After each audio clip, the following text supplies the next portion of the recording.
Good afternoon, everyone. Thanks for joining us. In the immediate aftermath of the January 5th plug door incident, the FAA took unprecedented steps to increase the oversight of Boeing. That meant everything from more safety inspectors in the facilities to increased oversight of the production process.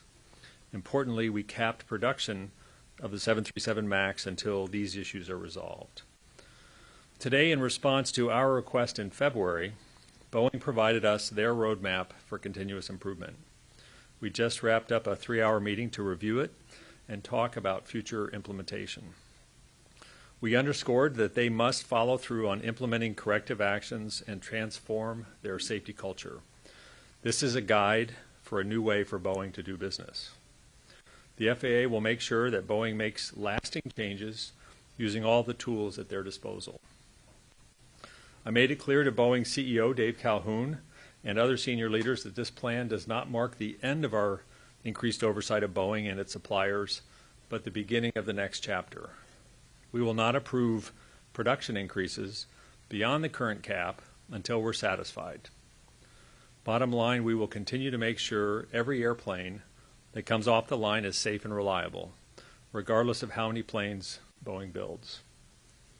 We need to see a strong and unwavering commitment to safety and quality that endures over time. This is about systemic change, and there's a lot of work to be done. Our goal is to make sure that Boeing makes the necessary changes and has the right tools in place to sustain those changes. Boeing has laid out their roadmap, and now they need to execute. First and foremost, Boeing is now required to have a mandatory safety management system, which will ensure a structured, repeatable, systematic approach to identify hazards and manage risk.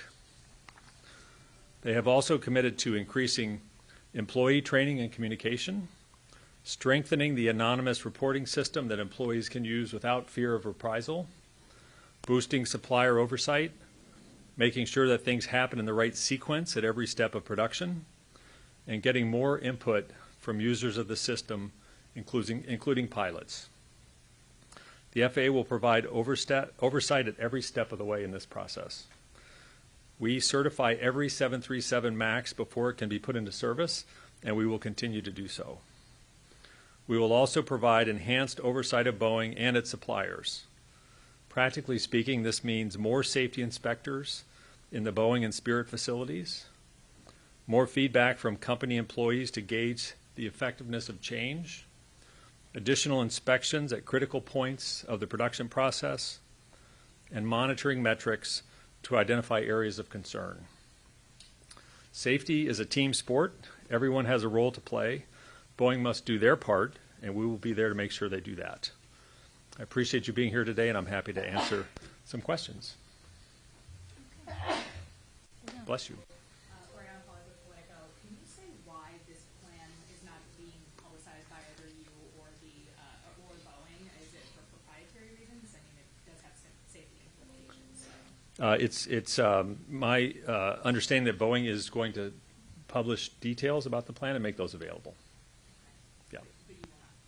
Yeah, it's their plan. It's proprietary. We have our own plan to oversee their plan, but it's their plan. So I think they should talk to that. Can you talk a little bit, or Alison Birchfield from Bloomberg News, can you talk a little bit more about next steps? You mentioned that they won't be able to increase beyond the current production cap until you're satisfied. What does that look like? What changes do they need to make to be able to increase rates? And then also, is there a goal or like a timeline for when that might be possible? So there's no goal, there's no timeline. What this plan does is it includes a series of initiatives, programs for change management throughout the company, and it also includes 6 very distinctive key performance metrics that we'll be able to monitor in real time. So those 6 KPIs, as they're referred to, are really our dashboard to see how they're doing from a safety perspective. So we'll have a number of things in addition to those KPIs. We can also look at culture surveys, and we'll have, of course, boots on the ground at the factory. So we'll have a real-time ability to monitor how they're doing. Pete. Hi, Pete.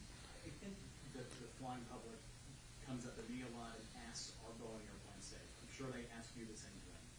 So how should the flying public feel about this announcement? And how do you feel about it? I think the flying public should feel that we're increasing our oversight to an appropriate level with Boeing. We certify each aircraft right now coming out off of the line. So we're ensuring that those airplanes are safe. We've increased our oversight. And Boeing on its own has reduced capacity or production levels to make sure that they've got the resources they need. Going forward, what we're looking at is making sure they've built really robust quality management systems and safety management systems, that they're taking feedback from employees, and that the metrics that are telling us are there mistakes being made, how they're managing those mistakes, are telling us that the aircraft are safe. So I think these are good steps that'll get us where we need to be. It does seem like a simple thing to just be able to build the airplanes right because the bolts in. So, I mean, do you feel like this is enough to make it so that they can do the basic job of building airplanes the right way? Well, I don't know that I would characterize it as simple, building an airplane, but the quality management system has to be robust. The training of employees has to be sufficient, and this plan is comprehensive. It takes on all those aspects, and we're just going to monitor the implementation to make sure it's effective. Mark? Mark Walker, New York Times. Mark? What were some of the, I guess, the key parts of this plan, or things you wanted to see in this plan to be satisfied and confident that, like, with the implementation of this plan, Boeing will be headed in the right direction? So implementation is the key word, and that's really the hard part. What we were looking for was a plan that's comprehensive, that's detailed, and that deals with the things we know need to be addressed, like quality management, more robust safety management system, an environment where employees feel that they can speak up and raise safety issues, and better manufacturing processes, and those are all elements of the plan. David? Dave Sherwood from Reuters. Two questions. First, I want to drill down a bit more on what exactly Boeing has to do to get the authority back to increase production. Did you lay out specific metrics they have to meet, and how and what exactly are those? And secondly, I want to ask you about the 787 and this fake test apparently, and sort of what the FAA's assessment is of that, and if there's any broader issues about the 87 or testing in general, whether Boeing's producing accurate results. So the records question, I won't be able to comment on. It's under investigation. I will say that these steps are not just about the MAX. They're about all production for Boeing commercial aircraft. So these changes in quality management and safety management will be throughout the entire commercial scheme. And your first question was about production levels. What do they have to do specifically to get the authority back to increase production? So these metrics will provide us a way to monitor their health over the coming months. They're producing at a level lower than the cap. So we will watch these metrics and work with them over time to understand how these changes to the safety management system and the quality management system are progressing. And with these KPIs, we will use that as a dashboard to give us a fundamental picture of whether they're in the right zone. So if you think about your car instruments telling you if your water temperature is in the right zone, we want to see the right zone across the line to make sure that the system is actually running safely as it should. So, but you said months, so you're not anticipating restoring that authority for months at least? Well, we don't have a time frame, but I don't think it'll happen in the next few months. So. Hi. So on the issue of safety, just curious, not necessarily with Boeing, have you been reading about that in your collision and these days, the second one about 662 issues? I am familiar with it. I've had a briefing, and we're looking into that, and we will thoroughly investigate that. Just curious, do you have any thoughts on something to say it's an overcapacity issue of the airport? It's the same capacity that it's been for quite a while, but having said that, we're going to look at all the causal factors that might be involved. Thanks. From NPR. At some point, you had raised third-party oversight of Boeing as a possibility, but I don't see anything about that here today. Why not? Why have you moved away from that idea? Well, we haven't necessarily moved away from it. What we did is we commissioned the MITRE Corporation to do a study on delegation of authority and the role of third-party oversight. And we're actually expecting the results of that study very soon, as next week. and then we'll factor that into this bigger picture about how to ensure quality in the manufacture process. Lori, our attorney in Washington Post, you mentioned that the FAA is certifying the aircraft as they come down the line. The FAA certified the MAX that have the door plug blowout. So have you made any changes to that process to ensure the planes, nothing's going to fall off the plane? We've made quite a few changes since that January 5th incident, most significantly putting a couple dozen inspectors in the facility itself. So moving from more of an audit approach to oversight to audit plus inspection. That continues, and that will continue going forward. We have a lot more folks involved in the oversight generally, and a lot more inspection points. And on Boeing's side, they have reduced production rate to allow more of the workforce to focus on the airplanes they're building. And so when you say you put dozens more, how does that compare to what you have, the staffing you have? So we've always had significant staffing for oversight, but it was more focused on an audit approach to oversight rather than having actual inspectors in the building. So we've changed that model from audit to audit plus, if you will, where we have inspectors as well as audit. So is it less about just reviewing paperwork and more about hands-on? Hands-on, and also talking to folks on the floor and getting a more accurate picture of what's happening.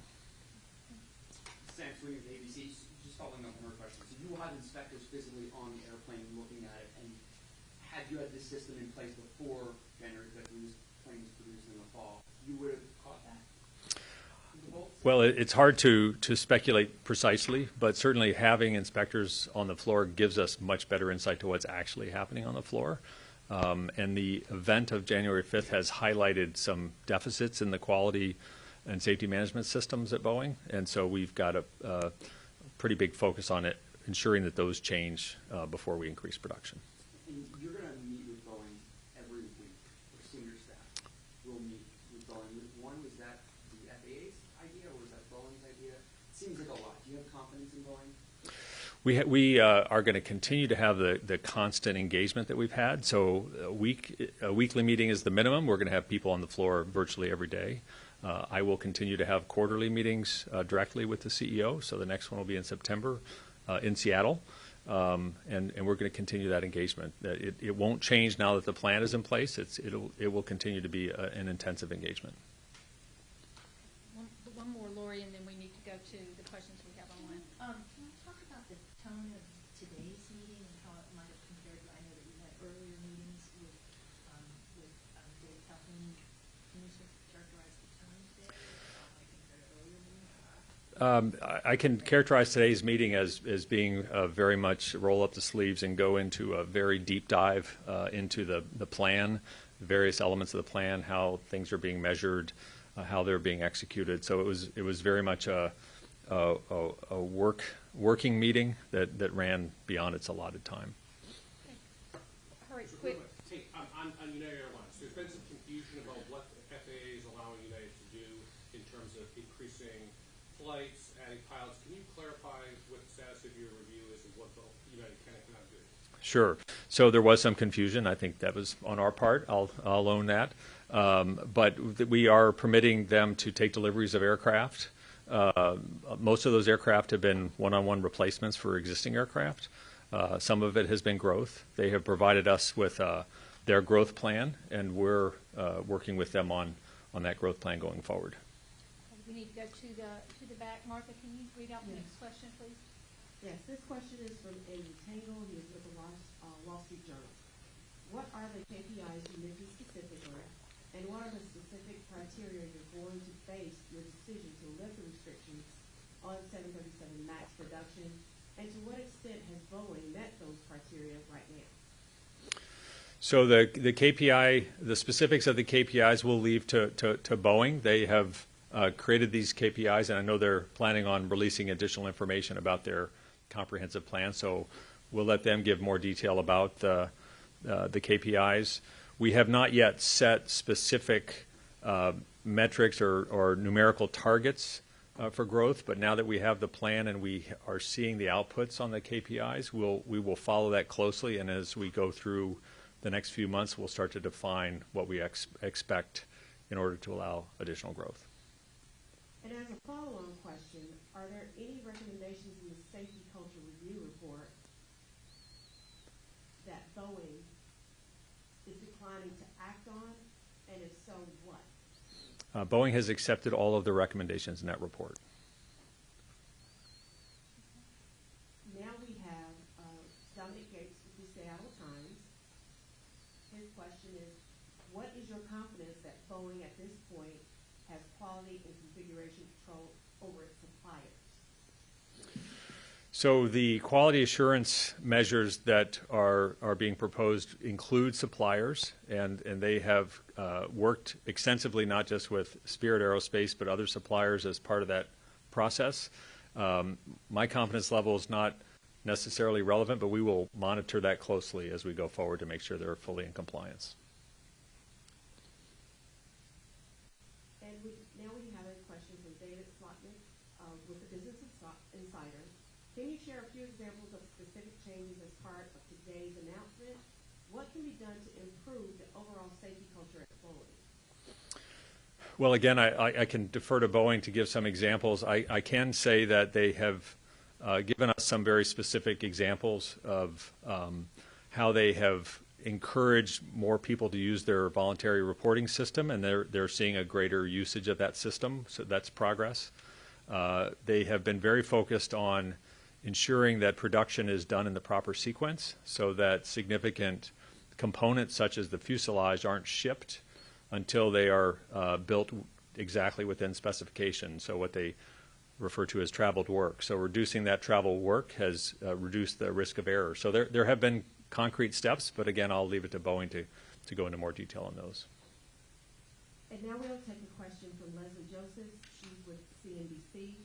How many inspectors does FAA have currently at Boeing and Spirit? How does that differ with before the pandemic? And how long do you expect those inspectors to be stationed there?